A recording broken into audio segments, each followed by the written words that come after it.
Hello, this is Joe, and it is Wednesday, August 2nd, I believe. And I'm down here at the service panel. I've done more work on the wires down here and thought I'd make another video about it. This is kind of the after picture. But I replaced the line that went to the cold water pump, the one that goes to the well and produces power in the cold water thing. And in order to do that, I still kept it on 110 current, but it ended up being this wire back here, and which I connected at the service panel. And you can't really see which one it is, but it's this one down here on, and I put in a 15 amp circuit to it, and then I brought that out in one single line with no breaks or junctions or pulling any other current off it. It's a cleaner way to do it, and I've done that with a couple of other circuits that I've wired, such as the sump pump, which makes one clean shot all the way to the end. So basically, when you use that approach, it uses more continuous wire, and I only wire it at the service pump and at the terminus of where it goes. And I think that that's a cleaner way of doing it, so that you know that if you have problems with it, you know exactly which breaker to go, and that you won't be turning the place off if all that happens. Now, essentially, the goal here has been to replace all of this mesh covered wire like that with the vinyl covered wire. The mesh covered wire usually has a lot of blemishes in it and things that make it less trustworthy. And it's just plain getting old. So to update the wiring there, we have it. Now, I really have only a couple more circuits in which I need to do that before it's completed. And one of them is the circuit that actually we're running the extension cords on, which is this thing. And this happens to also be the circuit that we've got the Wi-Fi on. So crazy as it sounds, I don't want to mess with that one till I've got a replacement, because the Wi-Fi's cable fiber optic and we can't do it. Takes a couple of pigtails. And then the actual one that goes to the upstairs is this section. And this presents like one of those things where it's like, what the hell is that? And the answer is, a few years back, the previous owners did put foam along the inside of the sill boards in the cellar. And so this disappears into that spray foam insulation. I've got spray foam insulation upstairs. It's not entirely perfect.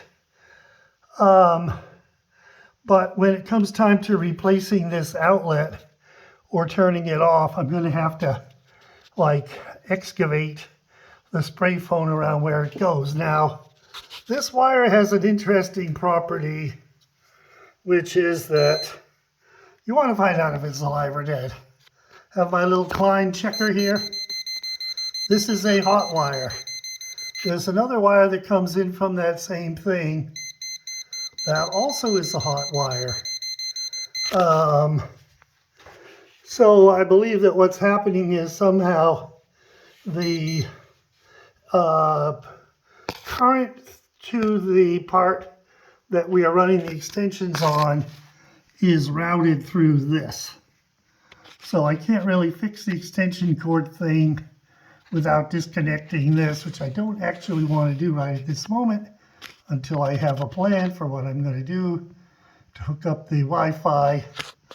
Gotta think about that one. So there we have it. I've got this. This stuff is coiled up from when they had a heat pump, which they no longer do have.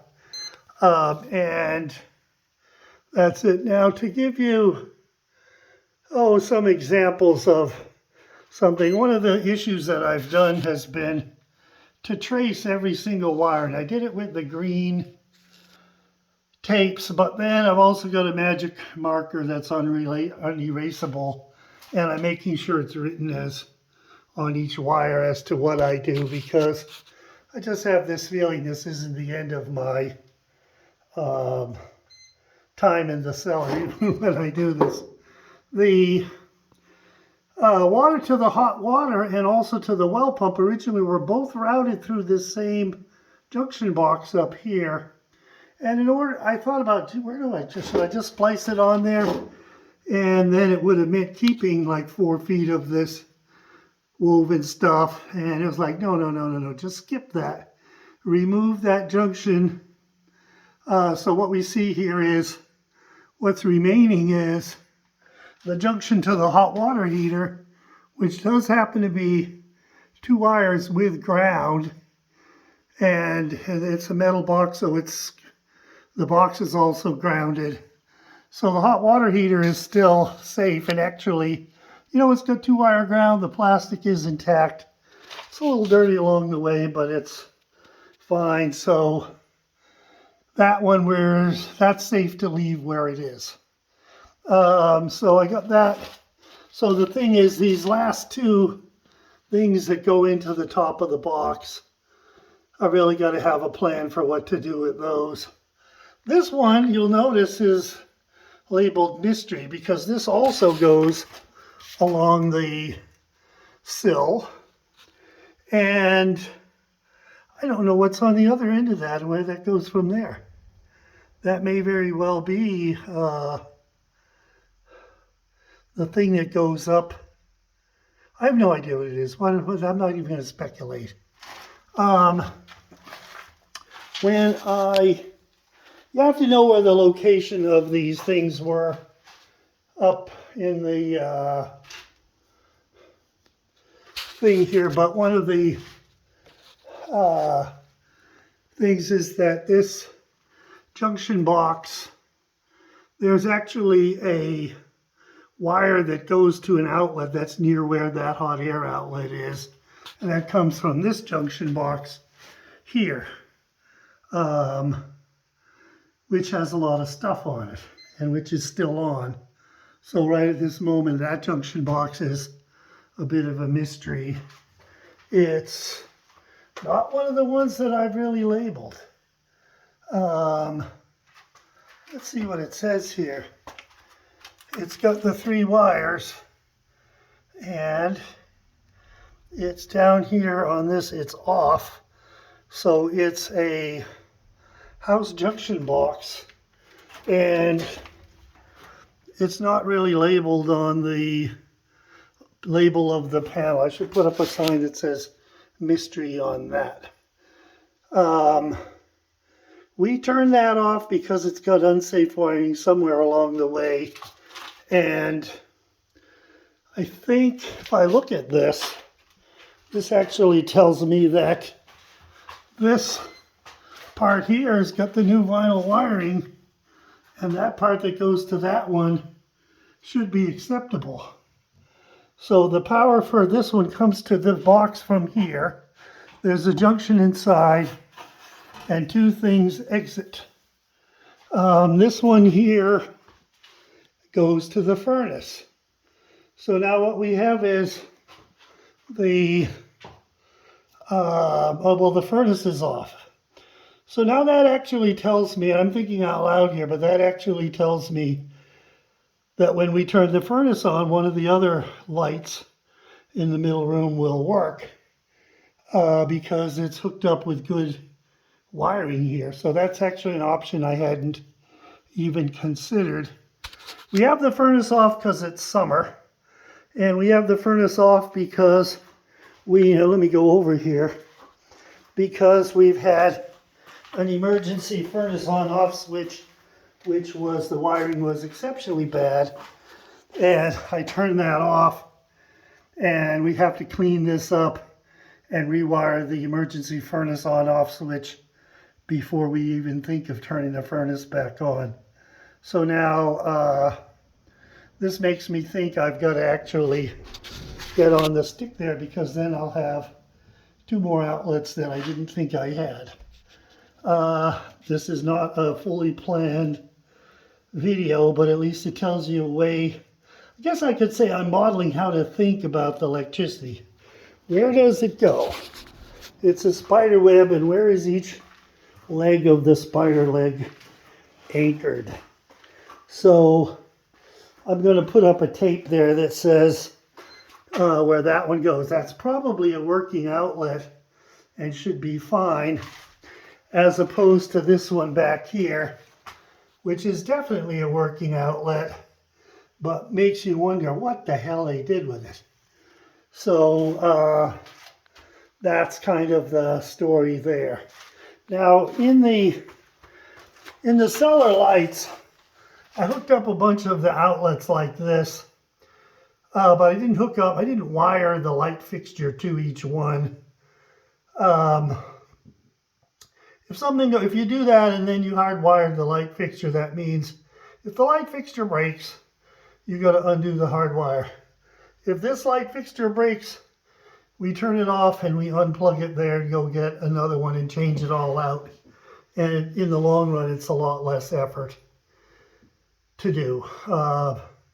So that's kind of part of the theory of how to do this. What's likely to be broken along the way. So that's kind of what it is. I'm going to be still working on these other circuits, but like I say, the issue is you have to think about it and plan what you're going to do and decide whether it's going to, what's the most logical way of doing it. And I don't always have the easy answers. I really have find that I've got to puzzle it out and say, well, what would, and this will, my brothers and sisters will say, oh my God, but what would Stanley do if he was trying to redo this house and he had this problem here? So that's kind of what I find myself asking. Because it should be, theoretically, this will be here 50 years from now. And I want to lay it out in such a way that the previous guy will say, yeah, whoever wired this knew what they were doing. And always chose the safest way. You really don't want to be in the situation where somebody's saying, the hell they do that for? Which is sort of where I've been. Now, one thing to notice is these brads. I don't think I mentioned these before, but you fasten a wire to some member of the ceiling here with these U-shaped nails, and they've got a protective plastic thing under them. I found a lot of wires where what they did was when they put these brads in, they nailed it as hard as they could so the surface of the brad was flush with the wood. And this is malleable copper. This is not woven, but it's soft metal. And if you whack it hard enough that way, you can fracture the copper at that spot or cause a weak spot. And that's another reason to get rid of the old wiring, because if you nail them in properly, you're nailing it enough so that it will be secure, but not so much that it actually breaks the wire inside the vinyl casing. So that's kind of the theory of how to nail these. You're pounding it with a hammer, but you're pounding it with a sensitive hammer. You have to have hammer sensitivity. How hard do you pound stuff with a hammer anyway? And up here I basically have a bunch of wires and I labeled each one as to what it does. And that's kind of it. But I think that's enough. Catch you later.